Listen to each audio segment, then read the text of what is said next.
Bonjour les enfants, heureux de vous retrouver. Je suis M. Akafou, enseignant du CM1C classique. Aujourd'hui, nous ferons une nouvelle leçon en géographie. Mais avant, je vais vous demander de me rappeler la dernière leçon de géographie. Alors, le titre de la leçon était la diversité des milieux naturels en Europe, et notamment les climats. Alors, nous avons parlé des climats, notamment le climat méditerranéen que nous trouvons au sud et le climat océanique que nous trouvons à l'ouest.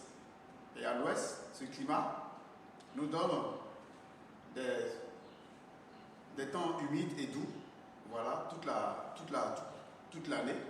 Et en Méditerranée, nous avons un climat chaud et sec en été et humide et doux en hiver. À présent, passons à notre leçon du jour. Géographie, l'Union européenne, un territoire en construction.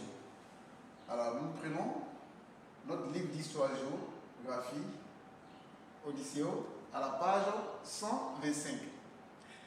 Alors, ce cours nous parle de l'Union européenne, un territoire en construction. Alors, qu'est-ce que l'Union européenne?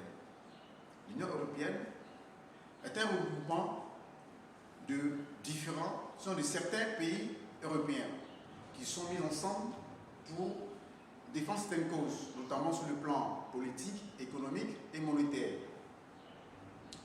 Mais il faut comprendre que l'Union européenne était d'abord, dans le temps, s'appelait Communauté économique européenne, dont les initiales sont CEE. Et ces pays se sont constitués pour créer ce qu'on appelle la CEE. Mais il y a eu d'abord un départ, et ce départ-là était le contact entre l'Allemagne et la France. Ces deux pays se sont accordés dans 1950 et 4 autres pays voisins par la suite les ont rejoints. Il s'agit de la Belgique, de l'Italie, des Pays-Bas et de Luxembourg. Et les deux, plus les 4 autres qui se sont ajoutés, ont donné 6 pays. Et ce sont ces 6 pays qui ont formé la communauté économique européenne, à abrégé CEE. Et aujourd'hui, nous parlons de l'Union européenne.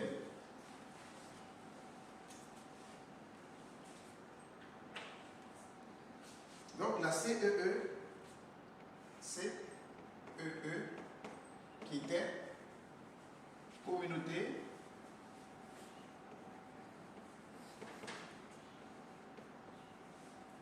économique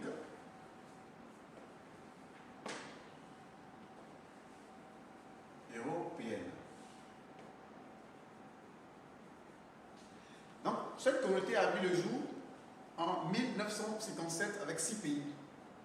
Et progressivement, par vague, d'autres pays les ont rejoints pour former l'UE qui est l'Union européenne. Alors, il faut comprendre que cette Union européenne avait des objectifs. Et elle a pu réussir quand même ses objectifs. Et elle a aussi connu des insuffisances pour parler de ses limites. Mais aussi, elle a eu des réalisations. Alors, pour étayer mon propos, nous allons prendre nos livres d'histoire-géographie à la page 125 pour en savoir plus.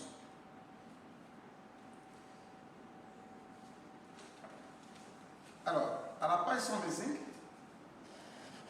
nous voyons une carte. À la page 125, nous voyons une carte où il est écrit carte de la CEE en 1957, puis de l'UE en 2013. Comme je le disais, l'Union européenne était appelée la Communauté économique européenne, donc la CEE, pour devenir après l'Union européenne. Nous allons prendre une autre page.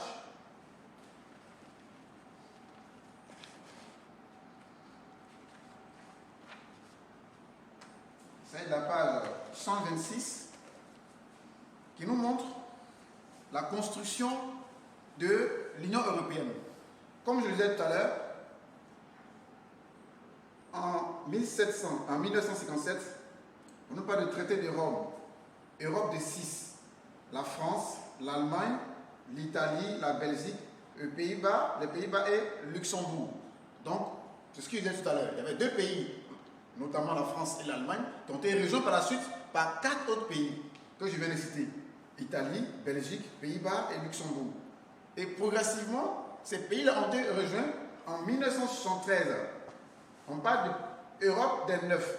C'est-à-dire qu'ils étaient 2, après 6, après, ils deviennent 9. Donc il y a eu 3 autres pays qui les ont rejoints, notamment le Royaume-Uni, qu'on appelle encore l'Angleterre, l'Irlande et le Danemark. Après, en 1981, il y a la Grèce qui s'est ajoutée, pour faire 10.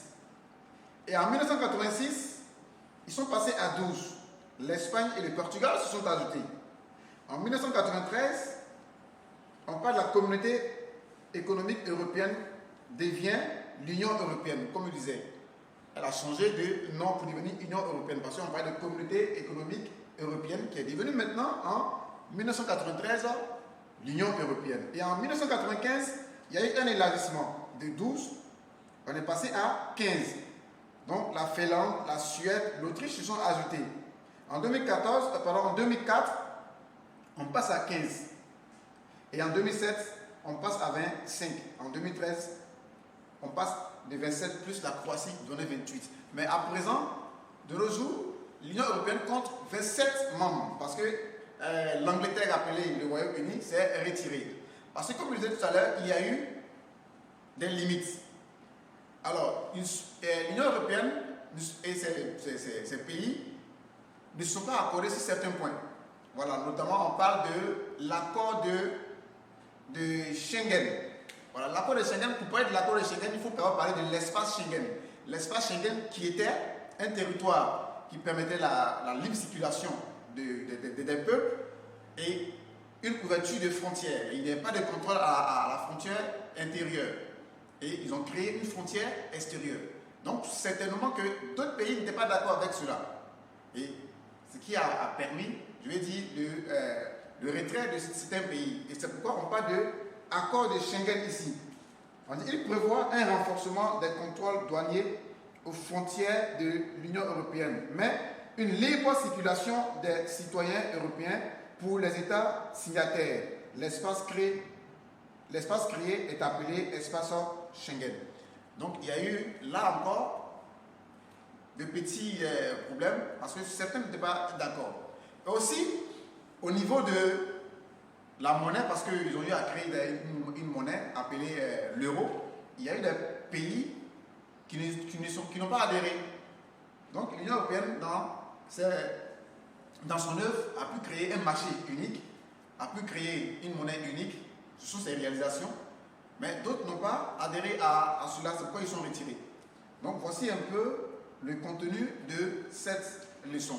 Ce qu'il faut retenir, c'est que l'Union européenne était appelée Communauté économique européenne et a été créée par 6 États, dont un premier contact avec 2 États, notamment la France et l'Allemagne, qui ont été rejoints à la suite par 4 autres pour créer la CEE en 1957. Puis après, cette communauté devient l'Union européenne en 1993.